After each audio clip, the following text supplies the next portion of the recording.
All right. So we're here for another episode of Candid Conversations. We're celebrating API month. My name's Pakeman, she, her pronouns. I am so excited I get to sit down with the both of you. And so I get to be the recruitment coordinator for Cal-JAC. I'd love to have the two of you introduce yourselves. Can we start with you? Absolutely. Julie Mao, I'm an acting battalion chief, San Francisco Fire Department. And I'm Captain John Nguyen for the Cosumnes Fire Department. All right. Well, welcome. Welcome to Firestar. Thank you for being here. So we're here to have a conversation. We want it to be a candid conversation. We want all the energy. Yep. All right. And so we want to learn, I want to learn your journey into the fire service. So if you could start by telling me, why fire? How did you get into the fire service? What was that journey like? And if we could start with you. So for me, a little bit of an accident. I didn't think I was going to grow up to be a firefighter. In fact, when people ask me, have you always wanted to be a firefighter? And the answer is no, because I didn't see people who looked like me. I was born and raised in Hawaii, and all the firefighters that I saw were men, local folks, Hawaiian folks, but I didn't see women at the time. So it wasn't on my register. It wasn't in my reality to become a firefighter. I moved to San Francisco to finish college at San Francisco State and found my Hawaiian community. And a couple of my friends said, "Hey, Julie, the fire department's hiring. Let's all go together as a team and go." It was every 5 years then.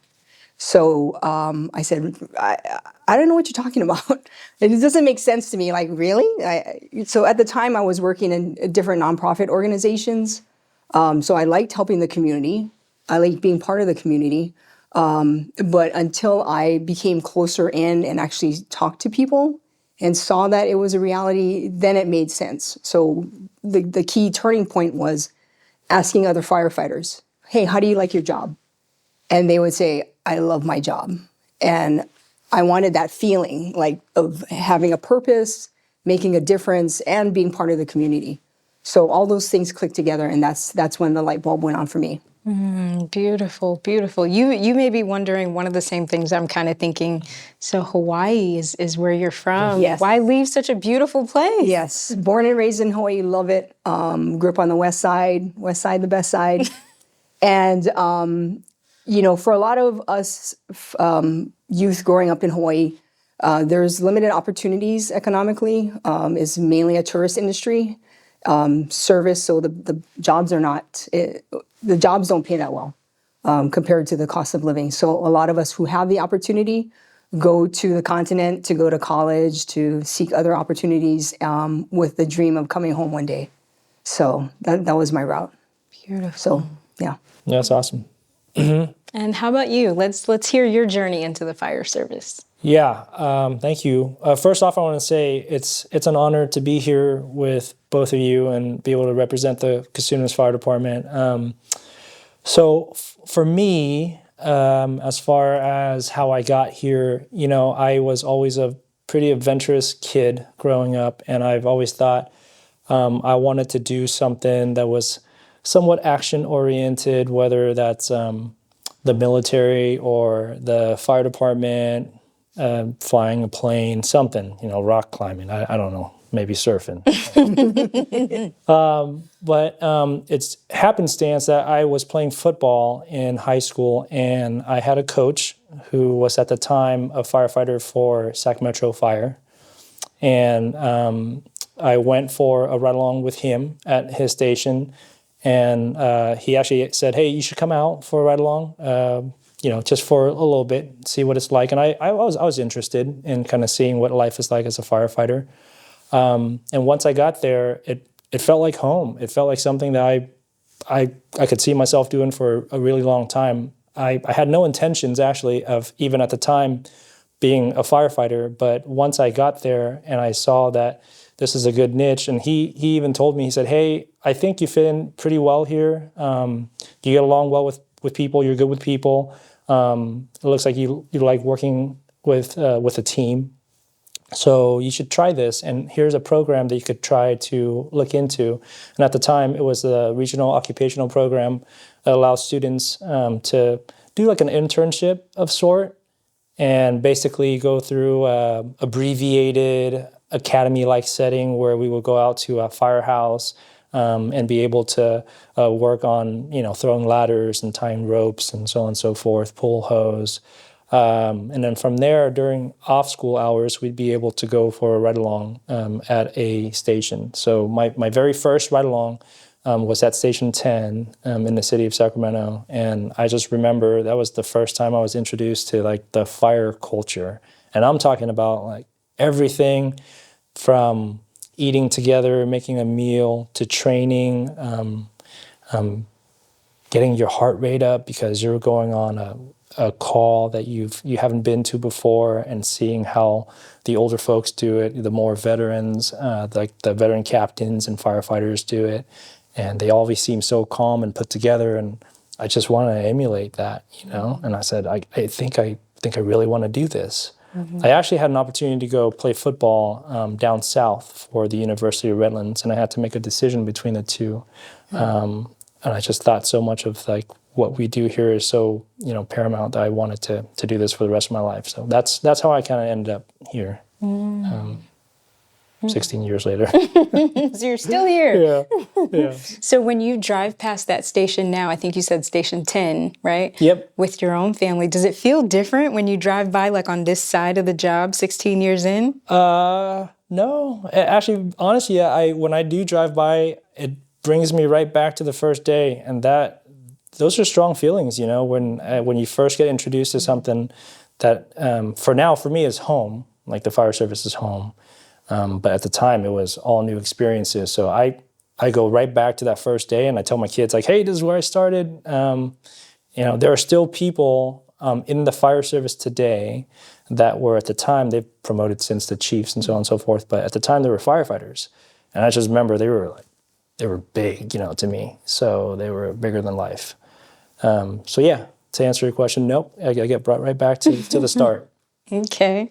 All right. And so I guess my question would be football, college, just kind of whatever it was, or even living in Hawaii or living somewhere else. Is there any part of that journey that prepared you for becoming a firefighter? Yeah. It's kind of a two-part answer. Okay. You humor me here for.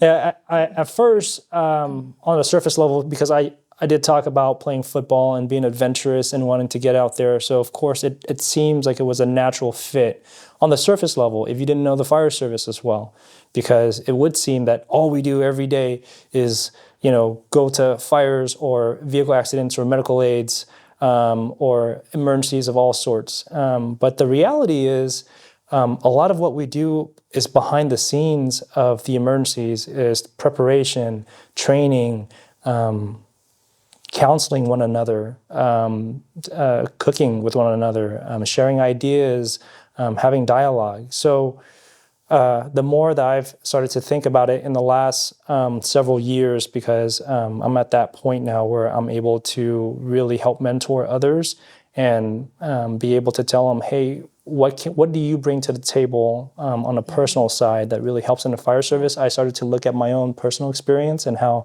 that's really helped shape the way that I've dealt with a lot of the issues that may arise from time to time in the fire service. Things like this, like I'm very close with my family, and we, as an immigrant, when I was in Vietnam, we cook a lot of meals together.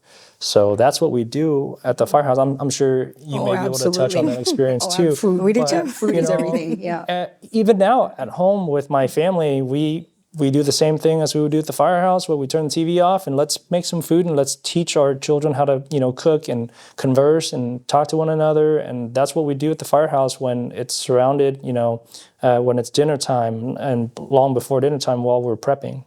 My experience as an immigrant in the South Sacramento community, in terms of working and being around other ethnic backgrounds and being able to try to understand others, trying to understand myself, be understood.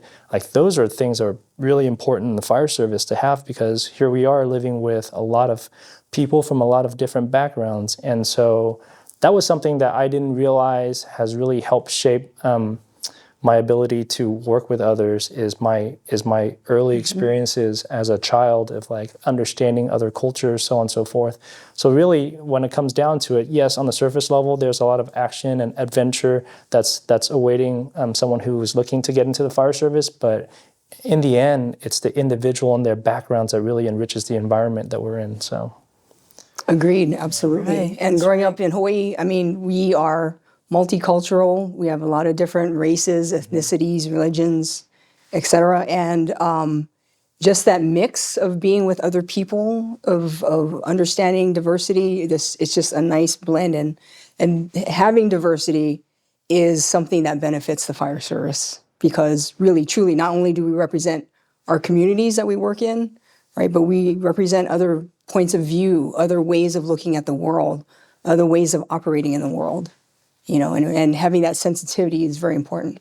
yeah, now, Oh, and then let me just say, so I can't pinpoint like a specific thing that brought me into the fire service to be successful, but I think it's, and for speaking on your point of yeah. turning around and helping with outreach and recruitment and mentoring others, I think it comes down to a lot of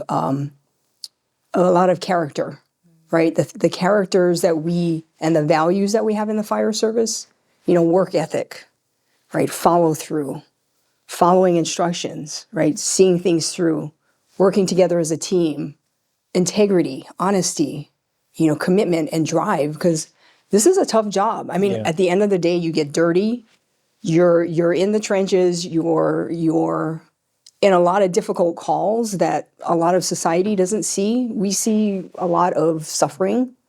And so it takes a certain kind of person that has that resilience to be able to respond appropriately, respond in a time of crisis, to get the job done, and have that sense of not giving up.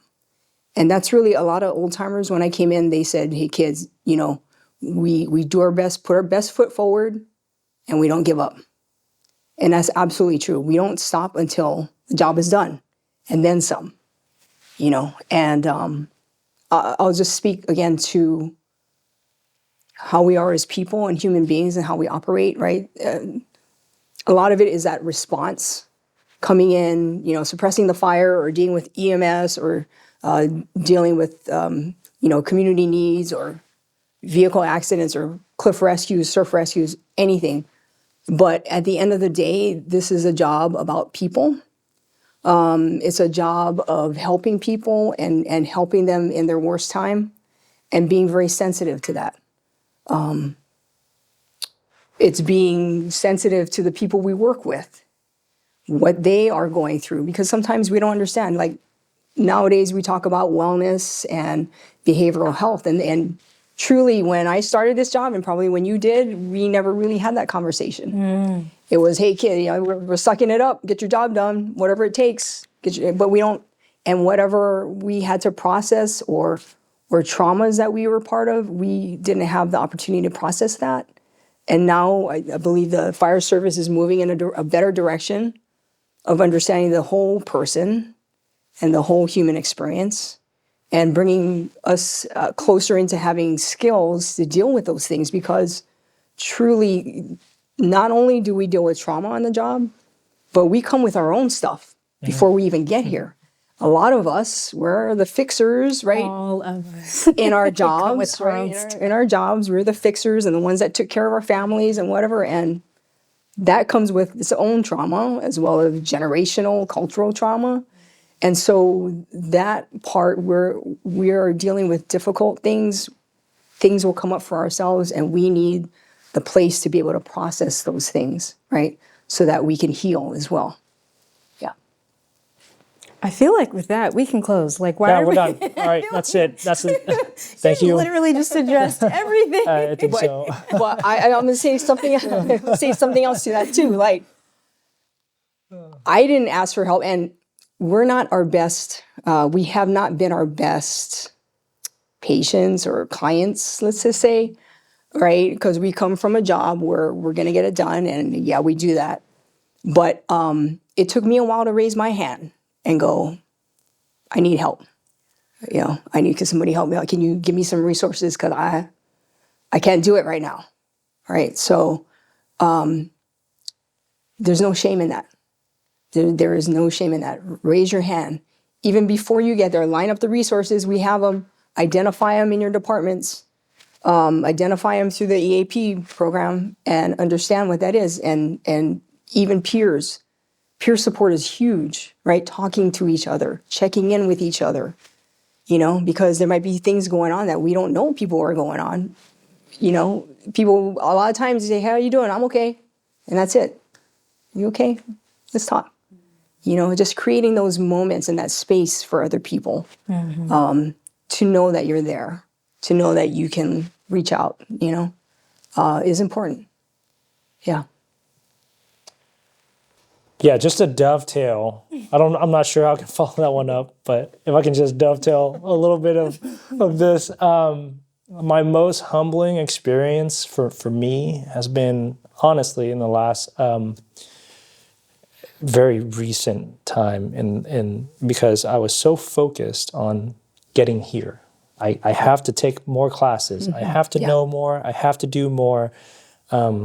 I have to meet expectations that's put on to me by me and those around me. I got to do what I can to be the best firefighter I can be, best captain I can be. And it wasn't until I'm finally at this point now, I'm 16 years in, to the chief, that's a drop in the bucket, and so many others, the veterans are all around me. And she said it. She said, asking for help. Like, this is the first time in my career where I truly have been humbled to the point where I said, of all the classes I've taken, all the things that I've been able to experience, the privilege that I've had to be around the people that I've been around, I need help. I need help with so many things, and I'm glad for the first time when I did that, that's taking a huge step in the fire service, right? You step out, you go looking at this ledge, and you're like, okay, is anyone going to be here to catch me? And sure, there was. A lot of people. All my friends, supporters, my boss. One of my closest friends, he said to me, when you become a captain, when you become a supervisor, there's one thing that they don't tell you is they give you the badge, but they also give you a badge of a counselor. You're now a counselor. You help others through really, through being a whole person, not just the firefighter or the engineer or the chief in front of you, but who are they as a human being? And so there's a lot of responsibility with that, and sometimes we fail. And that's okay to fail, especially when you have a lot of good people around you, they'll be there to pick you up. So what I mean by that, trying to close it all out, is if someone is looking to get into the fire service, there are so many tools nowadays to help them not only succeed at the job, but to help them with whatever else they have for the rest of their lives after the fire service or long after they've left the firehouse. Because behavioral health is an issue that we recognize. A lot more resources are being poured towards these things that we're talking about in terms of, again, behavioral health. So yeah, that's it. I just wanted to close with that. There's a lot more resources out there to help the newer folks come into the fire service. Both of you touched on so many things, you know, and the counselor piece, I feel like as a big sister, I very much relate to that. Definitely not a captain on a crew, but sometimes you don't have to. Yeah, no. I feel like I'm on the crew in my family. But really, I mean, if we talk fire talk, right? And we're sending engines, we're sending trucks, we're sending ambulances, chiefs. These are all resources. People are our greatest resource. So we got to take care of the people. Absolutely. You know? Absolutely. We are here. I do want to go back to several things you both mentioned as it relates to diversity, but we are here celebrating API month, you know, Asian Pacific Islander. We want to uplift and honor you and your cultures. Why is it important for the API community to get involved in the fire service? Why is that important? Actually, I'm going to say every month is API month, not just May. Yes. Okay. Can I get in on that too, please? Every month is API month. But we go. it's in the calendar as May, so we can remember to honor history and cultures. For San Francisco, we're 36% of the community, so it is important for us to be a part of the community, to represent the community we serve. I know that when I go on calls and I see people from my community, they look at me, there's a level of comfort to see someone that reflects them, to help them, right? Because we go to 911 calls when people are having the worst day. They're very vulnerable. And if they see someone that looks like them, there's a level of trust that's already established. Absolutely. On top of that, within our own firehouses, it creates a pathway for understanding amongst the group that we have, the responders that we have who are going into other people's homes and other people's community. It opens a pathway for them to understand what's going on here. And I'm not just talking about API, I'm not talking about just any one race or ethnic background. It's everybody. Yep. If we can, the more of each other that we can have, the more understanding that we can have to be able to arm ourselves with tools to go out and help others. I'm gonna bring up a call that I just had the other night. Okay, so that it's kind of concrete. This evidence I'm trying to throw out there here. We were on a call where we had a patient. It was a child, and grandma and grandpa lived in the same residence. Right? We have a lot of those all around our community in the whole state of California. And so as a captain, I was standing back and kind of watching what was going on. And it was a benign medical aid. It was a benign one where we were not going to end up transporting. However, I can see the concern on the grandparents' faces as they were standing there looking at their grandchild. More so than mom and dad. And the matriarch of the house is who I'm guessing it is, right? She doesn't speak too well English, but she was kind of concerned. So at the end of the call, I stepped up and I just said, "Hey," I went right up to her. I said, "Hey, I know you're concerned, and I kind of see where you're coming from. I want you to know we're right down the street. If anything were to happen, we're going to be right back. And right now, if you need us, we could very much do exactly as you want." And just in that instance, you can feel the relief, right? The same relief that I know my parents would have if it was my own kids. So that's the kind of understanding that I wanted to talk about, because oftentimes, even as a younger firefighter, that's not something that I would pay attention to. But now, having those thoughts and some of the experience, I'm able to push back, and not push back, but share that with the firefighters and other folks who are there, to tell them, "Hey, here's something that's from my background, and here's that extra customer service that we can have for our community that you may not see or understand." Is yes, we did our jobs, we did our assessment, we asked the right questions, we did what we were supposed to there to do. But here's that extra step that the community really comes to appreciate. And that wasn't the first time, and I'm sure I'm not the only person who've ever done something like that. But I just wanted to share that with everyone to, as a story to kind of put that in perspective. How do you learn that additional skill of knowing like when to lean in and provide that additional level of comfort? For me personally, I think it's just the experience through my own eyes, through what I see with my family, my culture. And by the way, this was a different culture than mine, but the concern looked the same way. It doesn't change. The same look of concern that this grandmother had for her grandchild was the same look of concern that many other grandmothers would have for their grandchildren. So that's how I see it from my side. I feel like it goes back to something you said earlier, like we're talking about all of these things, but they're people. It all boils down to people. It boils down to people. And I think there might be extra considerations when we're dealing with different cultures, different genders, different sexual orientations, different religions, and how we treat people, right? Sensitivities around certain areas. Certain cultures, even if it's a woman that needs medical attention, you speak to the man, right? Because that's how that culture is set up. So EMS then would not just directly treat the woman, but then talk to the man, would be involved. In respect for different generations too, from different cultures and how we talk to people. It's huge, right? But those are like considerations, sensitivities, in how we are able to provide a better customer service to people. Yeah. The job comes first.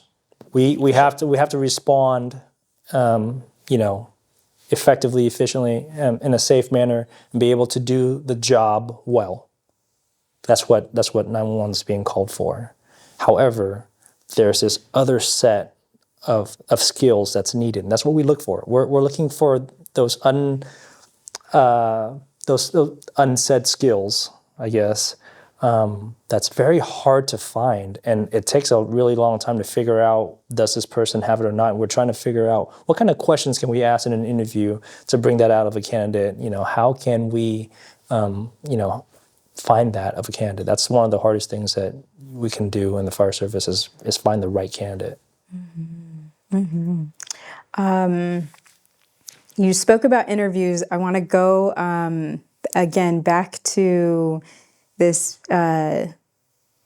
DEI piece. And so diversity, equity, inclusion, both your departments are doing phenomenal things, but you guys have recently made a lot of changes. And so kind of segueing into DEI, you're part of a brand new department. Your entire department is making changes testing-wise. I would love to hear more about both. And so to make sure that I'm not leaving out a part of the question and giving you the room to answer, let's start out with the DEI piece. What's this new department that you're a part of? So I am the acting battalion chief at our Diversity, Equity, Inclusion office. And that is 3 people right now. And we were part of a directive from the mayor in San Francisco for each department to then come up with a racial equity action plan.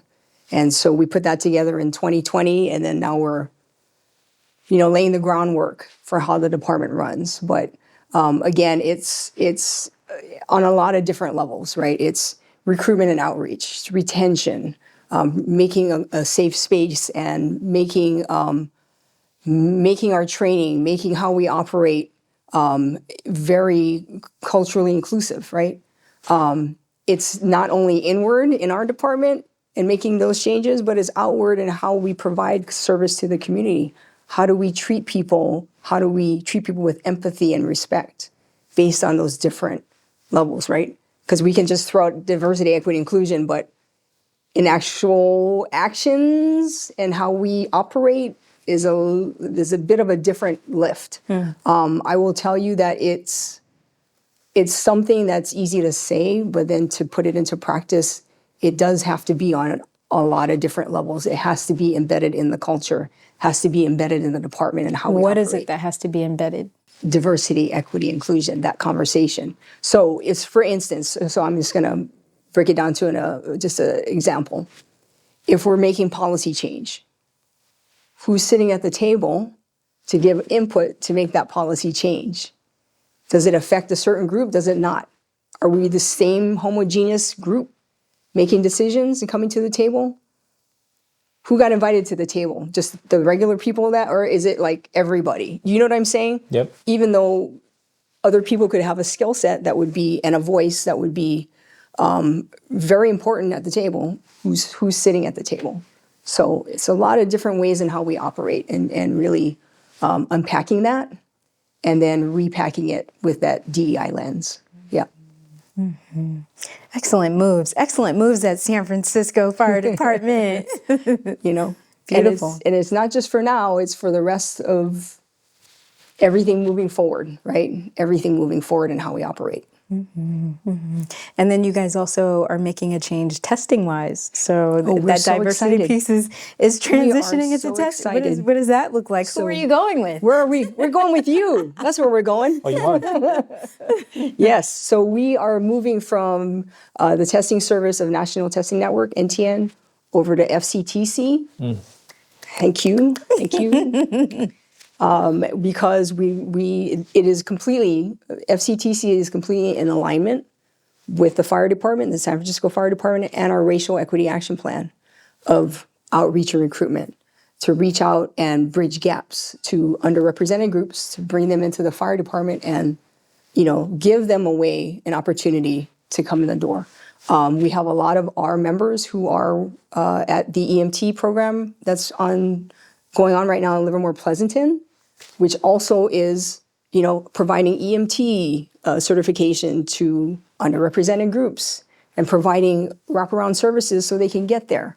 I mean, it's fantastic, and we're so excited to be joining and having FCTC as a part of our testing process. Absolutely. And so we're so excited that you guys have been able to partner with us in that way, to be able to give people the opportunity to get their EMT course completion, to be able to sit for that national registry and get the certification free of charge. CalJACacademy.org, free of charge. Like, opportunities are here. Yes. And so having launched this paramedic program and having tremendous help from your department, from Cosumnes Fire Department, because it's not just us, it's leveraging these partnerships. It's let's do this together. No one entity has all the answers. So I know you guys are doing phenomenal things at Cosumnes as well. Yeah, you're absolutely right. I think you nailed it in terms of regional cooperation, and that's what we have here in Sacramento. Is the departments are getting together. Our chief, our fire chief, is heavily involved in the effort in working in concert with the other agencies. And as of late, because we see the value in the recruitment effort, we've actually assigned one of our own captains who she's been involved in this for a long time. What's her name? Can I give her a shout out? Please. Julie Ryder. Yeah. And your fire chief. Yeah. Captain Julie Ryder. Yeah. And Fire Chief Felipe Rodriguez. They have been to these regional diversity meetings that we have, and I've been working with them throughout the time to like one of the programs we have is Footsteps to Fire. Okay. And what Footsteps of Fire is modeled after Links to Law. Exactly. What happens is we want to go out to our communities and represent the fire service as a whole and be able to say, these are the things that we do in the fire service. And these are the underrepresented communities that we go out to. We work with CBOs, community-based organizations, with the other agencies, right? And we go out and we're not so much recruiting as much as providing just information, because I think when it comes down to it, people just want information in more than one way. It's like social media is easy to get a hold of, but live in person, where you get an opportunity to talk to someone, ask them questions. And at one point, it wasn't even live in person. We were doing it online, and people were able to have a live chat. And we were able to answer these questions for these folks. Tell them what you do in the fire service.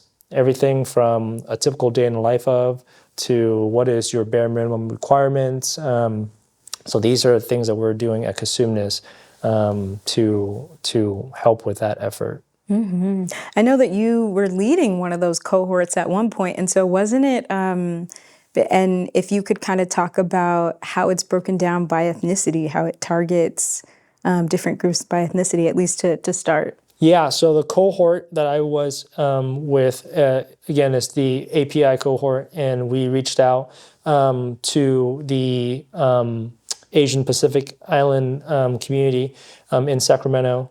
And I know that there are other communities as well that we work with. So the cohorts were broken down just for my end with the folks that I was working with, but we also had the African American community that we worked with. We worked in concert with the Sacramento Greater Urban League and La Familia for the Hispanic community. And then at one point we were having conversations and reaching out to the LGBTQ community. At this point, we are looking to have another, I believe it's called like a fair. It's a week-long, 4-day course where we are able to basically start from A and move all the way through being able to come and visit the firehouse or the fire training center for all of these folks out there. So I think the next one's in the fall of 2023. So I'm excited to see what that looks like. I'm excited to be a part of that. Hopefully we'll be able to bring some folks down to the Cosumnes Fire's training facility and be able to show people what we do for a living. So. Incredible. And hopefully we can take both groups, all that's happening at San Francisco, there's so much, all that's happening at Cosumnes and regionally in Sacramento, and be able to bring them to an expo, to a Cal-JAC Firefighter Career Expo, and just have people fully exposed to all the different things that are out there in terms of entry-level positions in the fire service, becoming an entry-level firefighter. Yep. Yeah. So I do want to go back to something we discussed earlier, and that was family and family background and things like that. What was the response you got from both of your families when you told them, okay, the fire service, this is what I want to pursue, this is where I'm going? It's interesting. My family was actually relieved because I had been doing work with different nonprofits, and every time I told my dad, "Hey, Dad, I'm working for a nonprofit," and he goes, "Okay, but you still need to get paid." And I'm like, "Okay, a nonprofit is a community-based organization, and we do get paid. Maybe not a lot, but we get paid." So for my dad and my family was like, "Okay, good, you got a stable job," because at the time, really, I was working about 3 jobs just to make ends meet. So they were very happy, and it's interesting because my cousin on my dad's side also joined the fire service around the same time I did. So, yeah, we got a fire family. Fire family. How about you? We're opposite. Captain Nguyen. We're opposite. We a lot of family members I have, they're in the law enforcement community. So, the law enforcement community. So I guess I'm the black sheep of the family. I guess when I first joined up in the fire service, my parents for sure they were hesitant because of some of the things that they have heard about firefighting. But once we had an opportunity to sit down and they were given more information from me, I was giving them more information about what it is that I'm doing. It put them at ease. They understood the job is more than just running into fire buildings and so on and so forth, more than what they see on the TV. So they were a little bit more comfortable. For the rest of the family, they were hesitant because it was the unknown. So something that you may not, be familiar with always brings a little bit of that caution they have, cautious optimism maybe, cautious pessimism, I don't know. But after the first couple of years, it became very apparent to everyone in the family that, and I'm talking about my extended family, not just my parents, but my cousins, so on and so forth, uncles and aunts. They knew that I was very happy and that I was in the right place, and that was that. That was history, Now I have other members of the family that are actually aspiring to be a firefighter because they've seen me through the journey and they've been to the firehouse, they've visited me, and they see that it's a good calling. I think it would have been different if I had gone to the fire service earlier, because I did grow up with, very structured Asian Pacific Islander family, and education, right, was really valued. And so it wasn't a matter of, like, if I was going to college, like that was just a no negotiation. So I did go to college. So this, there's I guess, you don't need a bachelor's degree to go into the fire service, right? So our minimum requirement in San Francisco is high school diploma or GED. That being said, there are more people now who have college degrees and advanced degrees going into the fire service. And so, like me, I went to college, I worked at nonprofits, and I did community work, And this came a little bit later to me when it made sense, and it just hit all the notes that I wanted to hit. And really, this job is about being of service every day, being of service, whether it's to each other or to the community or with our family, right? It's being of service. And so when we talk about some of the qualities of firefighters, we can go down a road of you have to get your firefighter one, you have to go. Some people do, and that's great. That's totally awesome. Some people had no idea, but they line up in a certain way that this job speaks to them. And so what that is, I think, is for me, right? And looking back, how did I get here? You know, what was it about me that this career resonated with me? And I think it's a certain drive and determination.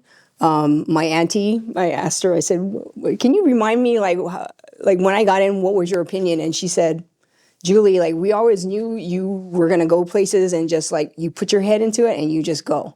And so having a non-traditional job seemed pretty normal, like in her list of expectations for me, you know? So, but again, I come from being in the Hawaiian culture and growing up in Hawaii, family is super important. Food is super important. And those things that tie us together just are the same things that we see in the fire service, you know? Food, family, culture, you know? Working together as a team, coming together, everybody has a part in this. So important. While we're on the family topic, it's right as you were saying that, I thought kind of crossed my mind when you said food, family, culture, like that culture that you're talking about. For me, there was a lot of respect growing up. Respect for the elders, respect for your family, and being mindful and aware of what everyone has going on. And what I mean by that is forgiving others for some of the minor trespasses that they may not know about, that they may be ignorant of, right? Yeah. That right there is firehouse culture, because you first have to come in, and if you have that background where respect ranks high in the family, you're already a step ahead, because oftentimes that's what firefighters we look for. It's our home. It's our second home. So when you have someone from the outside coming in and they exude that amount of respect, the same respect will be given right back. But we also understand too that oftentimes some of the things that may be mistaken as disrespect is just ignorance, and then we allow that person some room to grow, and there's always an opportunity for us to pull one of our brothers and sisters aside and say, "Hey, you might not be aware, but so-and-so is going through a pretty rough time. You might want to be careful with talking about this, that, and the other." So we're very careful and of each other and aware of what's going on in the firehouse. So anyway, just when we talk about family, that word for me comes up, and that's our culture. In my culture, we call that grace. Extend a little grace. Thank you. Yeah, that's exactly it. Yeah. And in my family, we call it live a little longer. Like just live a little longer. You might need some grace as well. Absolutely. You know, so that's beautifully put. Let me just say one more thing too. Growing up in Hawaii, we have a value, ha'a, which is humility. Ha'a. And interesting enough, when I came into the fire service, a lot of the old timers, right, would say, "Hey kid, stay humble. No matter where you go, how far you stay humble." And humility and being humble is such a part of the fire service, such a part. And a positive outlook too. We're just going to keep playing off of one another, if you don't mind. Yeah. optimism goes a long ways in what it is that we do here in the fire service, because oftentimes we are surrounded by some bad situations, and but I've always come to find that it makes for a better firehouse environment when you have folks in there that are just optimistic about everything, and they come in with a smile, they come in with a good attitude. The glass is always half full. If we're running 5 calls after midnight, well, that's okay. It's not a big deal, because at least we get tomorrow off. You know, there's always a positive way to look at something, and that's a really good trait to have coming into the fire service, and that's something that I have. Like, I remember growing up as an immigrant, and really hope and optimism is what we had. You know, like we came here to the United States with nothing, and so the only thing you have going is your hard work, and hopefully the hard work will turn out to be a better future. So by the time I got into the fire service, I had an opportunity. I saw it as an opportunity. Others say it's a challenge, but it's an opportunity for me to start back at ground zero, step one, to prove to others that I can still work really hard, and I'm very optimistic that this hard work that I have in the fire service will be fruitful in the future. And so that's turned out well for not just myself, but I'm sure so many others that's come before me. So beautifully put, right? Yeah. My goodness. Absolutely. Is there anything you've been able to do, for your family as a way to give back since being in the fire service? Any opportunities that maybe opened up for you that this role in your life has created? Any way you've been able to give back? For me, it's mentoring anyone who shows up, and even if they think they don't need a little mentorship, that's the hard part for me as of late, is understanding. Like, we can talk about leadership all day, but for me, living the life of a leader, what does that mean? So it means I have to reflect back about my own personal journey and have the humility to understand that I didn't get here by myself, that it took a lot of hands to help me, and sometimes against my own self, to pull me aside and provide that lesson. And so as I move forward in my own personal career, I look for opportunities to help others by sharing my own personal experience, a lot of my own personal failures more than anything else, to say, hey, here are some things I failed on. Hopefully you can just learn from my story and you don't have to do it yourself. And what I mean when I say sometimes against someone is, they may not think they need the help at this point, but it's always good to check in. It's always good when you're setting a couple of steps back to have that vision and say, okay, maybe I should call this person off duty and just check in to make sure they're doing okay. And oftentimes they weren't doing okay. And it turns out that's my calling. That's my opportunity to return the favor. So. You're aha-ahaing. Is that what? I'm aha-ahaing. Is that word? Did I say it right? Is that a verb? Conjugated. Yes, conjugation. Oh, man. That's good, though. No, and I think part of leadership is giving back, too. Part of leadership is giving back. And as I have moved on in this department, I've been involved with the United Fire Service Women, our affinity group in San Francisco, and creating opportunities for other folks, right? Mentorship, leadership, training, because community is important. And like you said, you can't just do it by yourself. Like, we are stronger together. And when we reach together and we move everyone in a better direction, like, we can make so much positive change. Absolutely. I agree. Yeah. So when it comes to, you talked about multiple different things I wanted to touch on. One of them was failure. For someone going through the process, the journey of becoming a firefighter, maybe they don't pass a test or pass the academy or probation or whatever it is, any words of advice or any tangible steps that maybe they can take to kind of get back on track? Patience. patience, patience. So when I was on the list and I applied for the San Francisco Fire Department, that was a 5-year list, and it took me, and before that list opened up and the light bulb went on, that was maybe 2 years before that. So it took me about 6.5 years to get hired. You have to be persistent. You have to, if this is what you really want to do, you got to keep at it, right? And not just be ready when the academy is there, but take all the steps you need to do to get to this point. It takes time. Mm-hmm. It takes time. It takes persistence. And don't give up. So a no is not a no right now. And I'm so good at that because you tell me no, and I'm like, okay, all right, okay, next, right? So, yeah, there is failure. There's failure along the way, but that's not the point, okay? Because we all fail.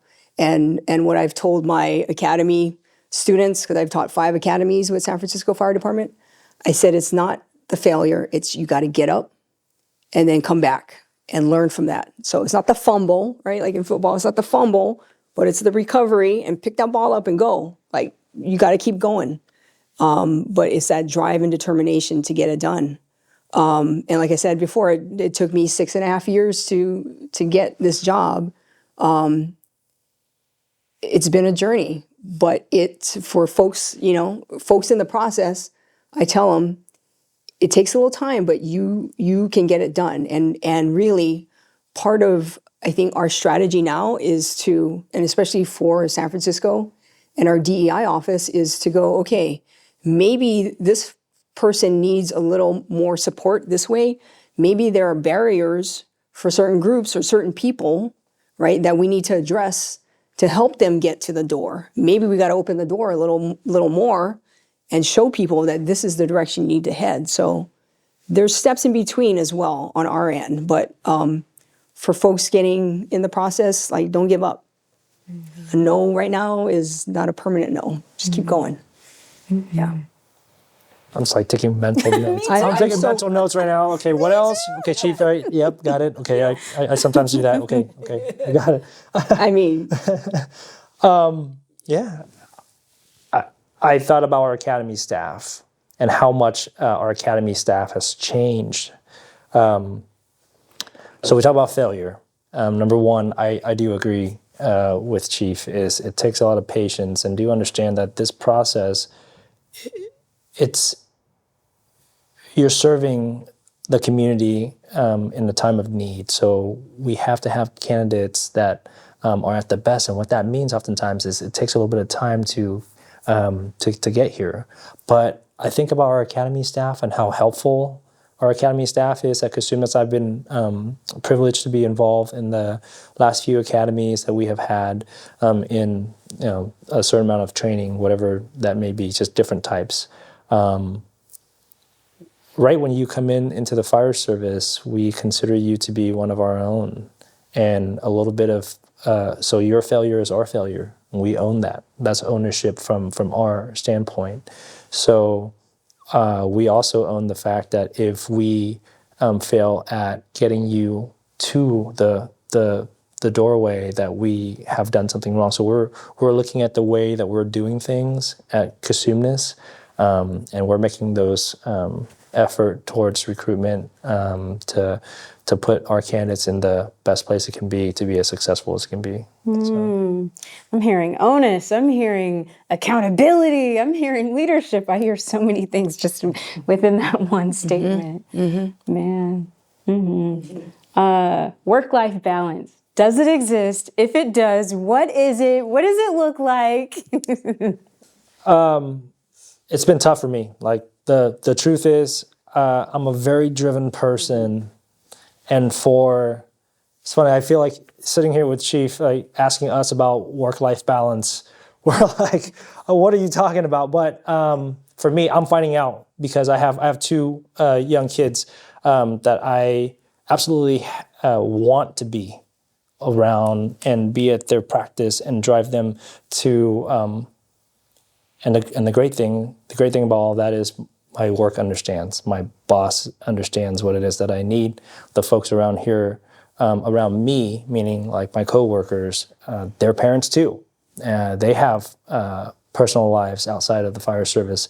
So we, as a fire service, actually are coming around to very much understand and appreciate the work-life balance that we must have, as opposed to something that we didn't have before. So I'm working on it. I'm not perfect at it, but more and more we recognize some of the failures that we have had in the past, and we are working diligently on how to address those issues head on. So for me personally, it's making sure that when I do have quality time with my family, that I'm there, I'm in the moment with the family. But then when I'm at work, I have to be there too, 100%, so that I feel that I've gotten these things accomplished at work because I'm driven towards maybe an end state, so that when I can close out the books at work, I get to go home, it's not on my mind. So for me personally, it's still a juggling act, but I think I'm getting better every day as I make that such an intentional thought. How many going through my balls day. do you have in the air? At all times? I've lost count. We're good I at lost juggling. count. I've dropped more than I can We're juggle. good at I'll tell you juggling. that. Yeah. How about you, Chief?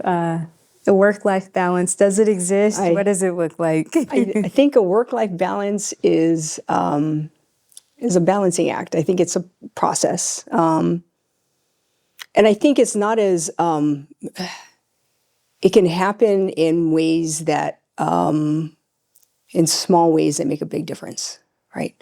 So for me, I'm one of those personalities like you, want to do more, want to make better, we got to fix this, let's do that, kind of problem solver. Let's add more to the plate. Hey, what else can we do? Hey, let's do it. Yeah, you want to do that? Let's do it. So for me, on top of that, I went back to school and I'm getting my graduate degree. So that's another thing on my plate, but almost done. But I think the little ways, right? So what fills my cup, right? Being around family, being around friends, talking to people, going in the ocean, going for a surf, going for a swim, doing the things that recharge my batteries. And I'm a very active person, so it's hard for me to sit still, but practicing meditation, doing that in the morning, pushing the reset button, right? All those things that we go, oh, that's just 15 minutes. Well, that's really a good 15 minutes to just reset and ground and breathe so I can be present. Because that's the best gift you can give anyone and yourself, right, is to be present. So it's just taking those little steps to fill your cup as you go along. Makes a difference. Me, after a long weekend and no hike, I who is she? Yeah. But just like you said, filling your cup, those things that add back in. Yes. Huge. Huge. Yeah.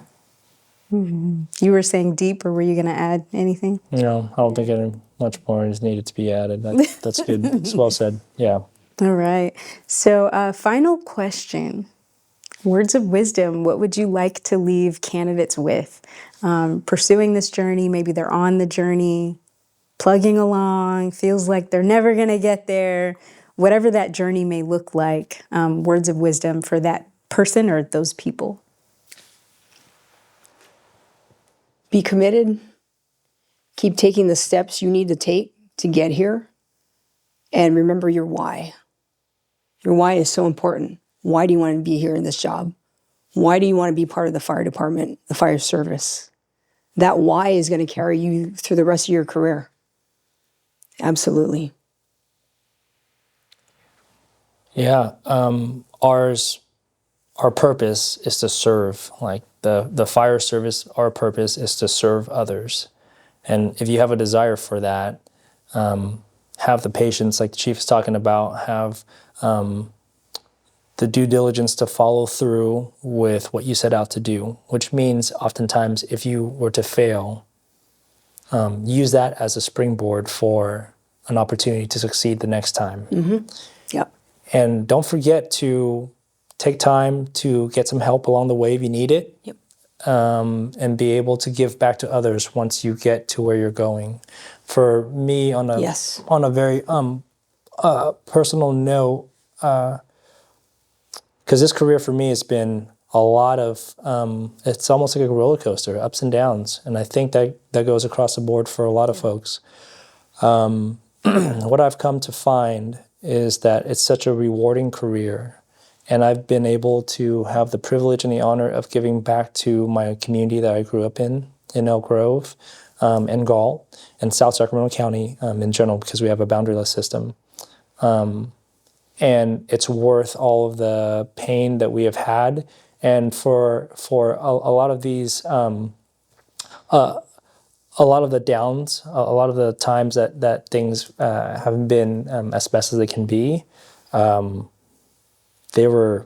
can easily fix those things looking back onto it. And so I'm very optimistic that the fire service can only get better for our new generation coming in, because we're much more open now to being able to talk about our own personal experiences and be able to help others coming in. We're here because others have helped us. Mm-hmm. And that's really what mentorship is about in the fire service, helping others, helping people around you. For folks coming in, reach out to people, reach out to firefighters, people in the service that you can talk to. You know, even if you drop by a fire station, knock on the door and ask questions. Be closer to where the people are who do the work and get some insight. And for those who have made it in the door, reach back and help other people. Because like I said, people have helped us in our careers. We're here because of them, right? Mm-hmm. Our job is to reach back and help others, bring them up. Mm-hmm. Mm-hmm. I heard a saying, everything I am, I owe. Oh, absolutely. I agree. Mm-hmm. Absolutely. So powerful. Mm-hmm. Yeah. I do want to thank the both of you, Chief Mao, Captain Nguyen. Thank you so much for coming all the way to Sacramento, for sitting down and having this conversation, and just for letting people see who you are, who's the person behind the badge, and what your journey's been like. Thanks for the opportunity. This opportunity. Thank you. You're very welcome. Thank you.